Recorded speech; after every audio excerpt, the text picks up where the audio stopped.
جنہوں نے اس ابتدائی مرحلے میں ان کی خوبصورت باتوں میں آ کر اس کو تائید کر دی ہو. تو یہ چیزیں ملک پہ چلتی ہیں. اور پارلیمنٹ میں بھی جو کچھ خواتین ہوتی ہیں جو ایک نظریے کی ہوتی ہیں اور اس کا تعلق پیچھے سے کسی ایک این جی او کے ساتھ ہوتا ہے اور وہ ہر پارٹی میں اس کی رکنیت ہوتی ہے، لیکن اس کا مشن سب کا ایک ہوتا ہے. وہ اپنی پارٹی میں لابنگ کرتی ہے اور پھر اس کے لیے بھی حکمت عملی بناتی ہیں کہ جس دن کورم پورا نہ ہو، چھٹی کا دن آنے والا ہو، اکثر ممبران جا چکے ہوں، مذہبی لوگ وہاں موجود نہ ہوں، تو کوشش یہ ہوتی ہے کہ اس ماحول میں اس کو نکال لے اور چپکے سے خاموشی کے ساتھ اس قسم کی چیزیں آ جائیں. یہ ہمارے بدقسمت یہ ہے. حالانکہ وہ عوام کا نمائندہ ادارہ ہوتا ہے، اس میں جو چیز بھی ہو کھل کر لائی جائے. اور مجھے علم ہے کہ بعض چیزیں میری موجودگی میں جس طریقے سے یہاں اسمبلی میں لانچ کرنے کی کوشش کی گئی اور جس طرح ہمیں چپٹی قسم کی باتوں سے ورغلانے کی کوشش کی گئی، لیکن ہم ڈٹ گئے ان کے سامنے اور ہمیں واپس کرائے ہیں. اور پھر پتہ چلا ہے کون سا این جی او اس کے پیچھے تھا، این جی او کے کون سی خواتین اس کے پیچھے تھیں. تو یہ ساری چیزیں حضرت ہماری زندگی میں گزری ہیں، ہمارے اوپر ہمارے مشاہدات ہیں. اس حوالے سے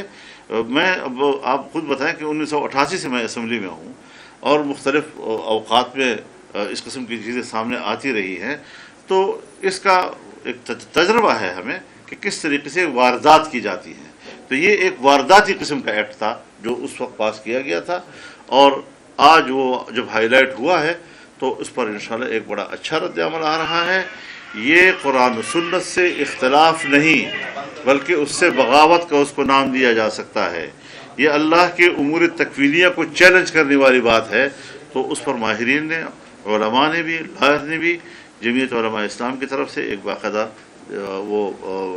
ترمیم تیار کر لی ہے، اور ایک ترمیم بھی انشاءاللہ ایک آدھ دن کے اندر. اپوزیشن میں تھے تو مہنگائی کے خلاف کافی تحریکیں شروع کی آپ نے. اب عوام کو مہنگائی کی چکی میں پیسا جا رہا ہے. عالمی منڈیوں کی بات کریں تو پیٹرول کی قیمتیں کم ہو رہی ہیں، لیکن پاکستان میں مسلسل بڑھ رہی ہیں. پیٹرول کی قیمتیں بڑھنے کی وجہ سے ساری اشیاء کی قیمتیں بڑھ جاتی ہیں، جس سے عام عوام جو ہے وہ پریشان ہے. بجلی بھی مہنگی. میں آپ کی مکمل تائید کرتا ہوں اور میں حکومت میں ہوتے ہوئے اس بات پر پریشان ہوں. اور جو جنگ ہم اندر لڑ رہے ہیں وہ میں آج آپ کے سامنے بیان بھی نہیں کر سکتا کہ ہم کیا موقف رکھتے ہیں اس حوالے سے، اور لیکن کیا مجبوریاں ہیں، کس طرح ہمیں جکڑا گیا ہے اس نیٹ ورک کے اندر کہ جس میں ایک پوری ریاست کو بے بس کر دیا گیا ہے. یہ ساری چیزیں ایسی ہیں کہ جس سے ہمیں نکلنے کے لیے ایک قومی یکجہتی کے ساتھ، یہ میں آپ کو واضح کر دینا چاہتا ہوں کہ جب مہنگائی کے خلاف ہم نے لانگ مارچ کیا تھا تو میری اس وقت بھی ایک سیاسی کارکن کی حیثیت سے یہی رائے تھی کہ دیکھیے جمعیت علماء اسلام نے ایک مارچ کیا تھا آزادی مارچ سے. اس آزادی مارچ کے پیچھے ایک نظریہ، ایک تصور موجود تھا. مہنگائی ایک معروضی، ایک ایسی مشکل ہے جس کے تانے بانے جو ہے وہ ریاست اور اس کے اداروں سے ملتے ہیں. نتیجہ یہ ہوگا کہ آپ مہنگائی کے نام پر تحریک تو اٹھا لیں گے، لیکن اگر آپ ہی کی حکومت آ گئی، کیونکہ عوام تو ظاہر ہے کہ وہ مہنگائی سے تنگ ہوتے ہیں، وہ تو آپ کو سپورٹ کر لیں گے جی، لیکن پھر جب آپ کی حکومت آئے گی تو یہی مشکل آپ کے لیے ہوگی.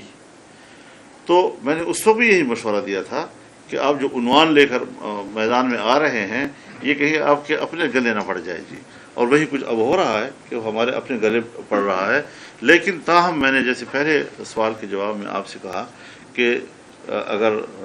اسحاق ڈار صاحب آ رہے ہیں تو وہ بھی حکومت کا اس مہنگائی کے چیلنج کا مقابلہ کرنے کا ایک جذبہ دکھا رہا ہے کہ اسی جذبے کے تحت اور اسی سوچ کے تحت کہ کسی طریقے سے ہم اس صورتحال سے نکلیں. آئی ایم ایف کو کس طرح چیلنج کیا جائے، آئی ایم ایف کے مقابلے میں ریاست کیسی کھڑی ہو جائے، اس کے اندر یہ توانائی کیسے آئے. افغانستان بھی تو ملک چل رہا ہے، دنیا کوئی تسلیم بھی نہیں کرتی، لیکن اس کا 88 میرے خیال میں افغانی $1 کے برابر ہے ان حالات میں بھی کہ 20 سال وہاں جنگ بھی رہی ہے، اس سے پہلے بھی جنگ کا پس منظر ہے. ایران بھی تو وقت گزار رہا ہے 40 سال سے انقلاب آیا ہوا ہے، امریکہ مخالفت اور عالمی پابندیاں وغیرہ وغیرہ سب کچھ برداشت کر کے ہم سے بہتر چل رہے تھے. اور آج صورتحال ہماری یہ ہے کہ ہر لحاظ سے دنیا کے ساتھ ایڈجسٹمنٹ کے باوجود ہم اس مشکل میں کیوں جا رہے ہیں؟ مقصود یہ ہے کہ ہمارے کچھ ماضی میں ریاستی سطح کی جو ہماری پالیسیاں ہیں اس میں اتنی کمزوریاں رہی ہیں کہ آج ہمیں یہ دن دیکھنے پڑے، اور یہ دن بھی جب سب کچھ ہم سنبھال رہے تھے تو کسی کو نہیں بھایا کہ نواز شریف کی حکومت میں سی پیک آیا، نواز کی حکومت میں پیسے 106 روپے پہ مستحکم ہو گیا تھا، نواز شریف کی حکومت میں میگا پروجیکٹس آ گئے تھے، معاشی لحاظ سے پیسہ گردش میں آ گیا تھا، لوگوں کو کاروبار مل رہے تھے۔ یہ سب کچھ ہونے کے باوجود ہم نے ایسے کام کیوں کیے کہ جس سے ملک کے اندر ایک سیاسی عدم استحکام آ گیا؟ تو سب سے پہلے آتا ہے سیاسی عدم استحکام، اس کے بعد آتا ہے معاشی عدم استحکام۔ سیاسی عدم استحکام پاناما کے ذریعے لایا گیا، اور معاشی عدم استحکام عمران خان کے ذریعے لایا گیا، اور جب یہ دونوں مرحلے اگر مکمل ہو جاتے ہیں تو پھر ریاست کی ناکامی پہ جا کر نتیجہ پہنچتا ہے۔ لیکن پاکستان کے بارے میں ایک بات آپ حضرات سے عرض کر دوں کہ پاکستان جغرافیائی لحاظ سے اپنی ایک اہمیت رکھتا ہے، اور دنیا کی اس قدر انویسٹمنٹ پاکستان کے اندر ضرور ہے کہ وہ اس کو دیوالیہ خود نہیں ہونے دیں گے کہ ان کے مفاد بھی نہیں ہوگا۔ وہ ہر قیمت پر پاکستان کو اس پوزیشن میں رکھے گی کہ ان کی سرمایہ کاری جو ہے وہ ضائع نہ ہو جائے مکمل طور پر۔ تو یہ چیزیں ہم کنٹرول کر سکتے ہیں، لیکن ہم اپنی ریاست کی طاقت کو سمجھیں، اس کی اہمیت کو سمجھیں، اور ایک قومی یکجہتی کے ساتھ ہم اس چیلنج کا مقابلہ کریں۔ اچھا مولانا صاحب یہ بتائیے گا، نومبر میں بڑی تبدیلی ہونے جا رہی ہے، اس حوالے سے حکومت نے آپ سے کوئی مشاورت کی ہو، وزیر اعظم نے آپ سے کوئی مشاورت کی ہو؟ وزیر اعظم نواز شریف سے مشاورت کرنے میں نواز شریف فیصلہ کریں گے یا پی ڈی ایم فیصلہ کریں گے نومبر والی تبدیلی کا؟ نومبر والی تبدیلی روٹین کی تبدیلی ہوگی، نومبر والی تبدیلی میرٹ پہ ہوگی، نومبر والی تبدیلی آئین کے مطابق ہوگی، نومبر والی تبدیلی وزیر اعظم کے اختیار سے ہوگی۔ اچھا مولانا صاحب، عمران خان کہتے ہیں لانگ مارچ کرنے جا رہا ہوں، اور وہ کہتے ہیں 3 وکٹیں گراؤں گا، اس وقت کا انتظار کر رہا ہوں، اس پہ کہتے ہیں۔ اب آپ مجھے بتائیں کہ ایک کھلنڈرا اگر ملک کی سیاست میں آتا ہے تو پوری سیاست کی اصطلاحات کو تبدیل کر دیتا ہے۔ اب ہم نے ہر بات اس پہ کرنی ہے، وکٹیں گرانا۔ پتہ نہیں آپ کو تو وہ الفاظ آتے ہوں گے، مجھے تو یہ الفاظ بھی نہیں آتے ہوں گے۔ بس ایسی تو اس قسم کی کھلنڈرا سیاست پاکستان میں آ گئی ہے کہ ہماری سیاست کی ٹرمینالوجیز کو اس نے تبدیل کیا ہے۔ پھر اس کے پیچھے نوجوان نسل کو لگانا یا یہ سوچنا کہ ہماری نئی نسل، وہ تو گمراہی کا راستہ ہے، وہ تو ضلالت کا راستہ ہے، اور کہتا ہے میں ریاست مدینہ۔ ریاست مدینہ میں کوئی ایک قانون سازی تو شریعت کے مطابق دکھا دیتے نا، ایک قانون سازی، بس میں آزادی دلا رہا ہوں آپ کو۔ غلام ابن غلام اپنے اسٹیٹ بینک کو بیچ دیا، IMF کو آپ نے دستاویزات دے دیے، ابھی آپ نے امریکہ کے خلاف کا وہاں میرے خلاف سازش ہوئی ہے، اور امریکہ کے خلاف سازش کے بعد امریکہ ہی کے اندر آپ نے ایک فرم کو ہائر کیا ہے لابنگ کے لیے، اور پھر جب سفیر صاحب آپ کے گھر آتے ہیں تو آپ ریڈ کارپٹ اس کے سامنے بچھاتے ہیں، اور وہ کون ہے جس کے ساتھ انہوں نے وہ نوبل کے ساتھ جو ملاقات کی ہے، خفیہ ملاقات، ایک امریکن، تو یہ ساری رفیل کے ساتھ، تو یہ ساری چیزیں کہ اندر اندر کچھ اور باہر باہر کچھ، تو باہر آزادی، اندر سے غلامی، باہر آزادی، منافقت اور کس چیز کا نام ہے کہ آپ کا ظاہر کچھ آپ دکھا رہے ہیں، آپ کا اندر کی حقیقتیں کچھ اور ہیں، اندر سے آپ غلام ہیں، زبان سے آپ آزادی کی بات کرتے ہیں، اور پھر الفاظ بھی نہیں آتے۔ بات کرتا ہے کبھی کبھی کہتے ہیں اسلامی ٹچ لگاؤ نا، وہ ٹچ خراب ہو جاتا ہے اس کا۔ جی اب یہ ٹچ ہے جو لگا رہا ہے، امریکہ سے آزادی دوں گا، رسول اللہ سے آزادی دوں گا، اللہ سے آزادی دلاؤں گا، اس قسم کی جہالت پر مبنی جملے کہ آپ کو الفاظ کا انتخاب بھی نہیں آتا کہ میں جملہ کیسے ادا کروں، اور میرا جملہ دنیا کو کیا میسج دے رہا ہے۔ تو اس قسم کی جاہلانہ قسم کی گفتگو ہم روزانہ جو ہے، اور وہ سنا رہا ہے لوگوں کو، اور لوگ اس کو سن رہے ہیں۔ ایک طبقہ ہمارے ہاں ہے جو اس قسم کی چیزوں کے پیچھے دوڑتا ہے۔ تو رد عمل میں ہمیں صحیح رد عمل دینا چاہیے۔ مہنگائی ہے، بڑی ہے، جو بھی اس کے اسباب ہیں، لیکن اس کا یہ معنی نہیں ہے کہ ہم اس مہنگائی پر رد عمل دے کر پرانے تجربہ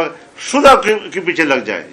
کہ جس نے ملک کو آلریڈی تباہ کیا، اور یہ سارے نتائج ابھی ہم اسی کے بھگت رہے ہیں اس وقت تک۔ تو 3.5 سالوں میں جو خرابیاں لائی گئی ہیں، آپ کہتے ہیں 3.5 مہینے میں ٹھیک کیوں نہیں ہوں گے؟ تو ابھی تو اس کے اثرات جا رہے ہیں۔ اب پاکستان میں آپ چیزیں لائیں، انویسٹمنٹ لائیں، جو ہمارے ملک کے اپنے وسائل ہیں اور جو اپنی نعمتوں سے اللہ نے ہمیں نوازا ہے، ان کو ہم حرکت میں لائیں، ان کو ہم استعمال میں لائیں تاکہ ملک کے اندر اکانومی کو اٹھا سکے۔ ایک بات ذہن میں رکھیے، یہ جو اس وقت حکومت ہے یہ قلیل المدت حکومت ہے، یہ وہ حکومت نہیں کہ آپ سمجھے کہ منتخب ہے 5 سالوں کے لیے اس نے۔ تو قلیل المدت حکومت میں ہمارا مشورہ اپنی حکومت کو یہی ہے کہ آپ نے بھی قلیل المدت منصوبے بنانے ہیں۔ اگر آپ نے طویل مدت منصوبوں کی طرف چلے گئے تو پھر یہ جو لوگوں کی فوری مشکل ہے اس پر قابو پانا آپ کے لیے مشکل ہو جائے گا۔ تو اس کے لیے اگلے انتخاب میں جانا ہے، اگلے نظام میں جانا ہے، جمہوریت کو طاقتور بنانا ہے۔ اور یہ جو کہتے ہیں کہ جی ہم اب الیکشن کیا مانگتے ہو؟ اگر تمہارا الیکشن کا بڑا شوق ہے تو پنجاب کی اسمبلی تو آپ کے ہاتھ میں ہے نا، تو خیبر پختونخوا کی اسمبلی تو آپ کے ہاتھ میں ہے، تو وہاں کیوں نہیں الیکشن کراتے؟ کوئی مانے تو نہیں ہے ان لحاظ سے؟ ہر دور تو مچ جائے گی نا، تم ہنگامہ برپا کر رہے ہو، بسم اللہ، تو کیوں نہیں کر سکتے جی؟ یہاں مرکز میں آپ استعفے دینے کی بات کرتے ہیں، اب استعفے بھی دے دیے ہیں، استعفے دے کر الیکشن بھی لڑ رہا ہے 9 حلقوں کے اوپر، ایک حلقے سے پیٹ بھی نہیں بھرتا۔ تو ایک طرف اسمبلی غلط، ایک طرف اسمبلی میں جانے کے لیے 9 حلقے، یہ صرف تخریب کے لیے ہو سکتا ہے جی۔ اور پھر جب وہ بھی نہیں بات بن رہی، اس سے بھی سیاسی طور پر کوئی فائدہ اس کو نہیں مل رہا،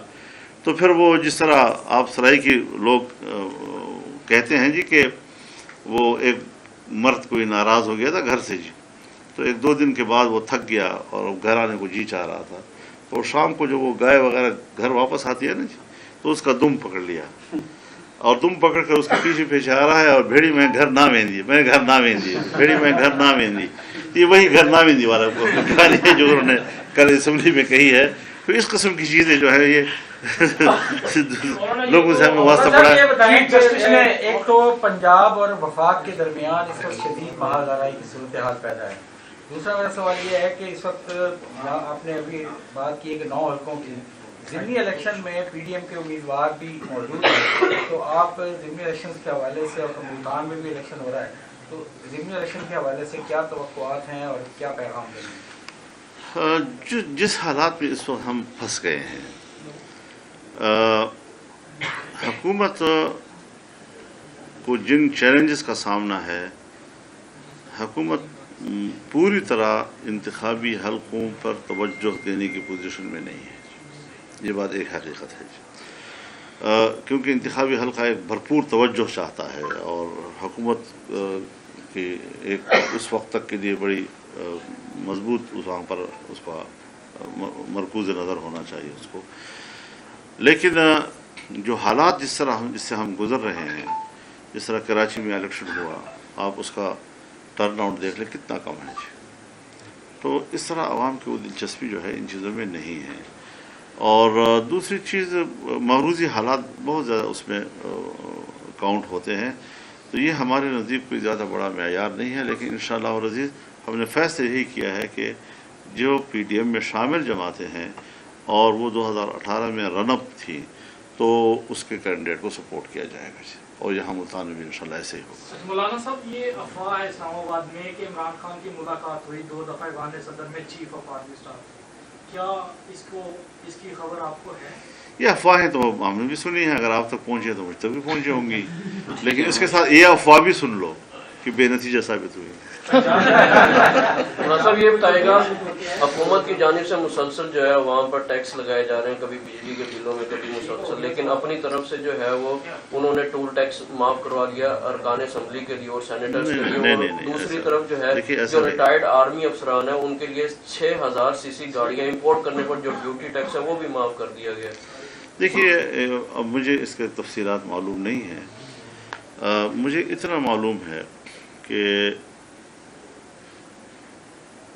ممبران پارلیمنٹ کو موٹر ویز کے اوپر، جہاں پر 2 یا 3 پوائنٹس ہیں، زیادہ بھی نہیں ہیں،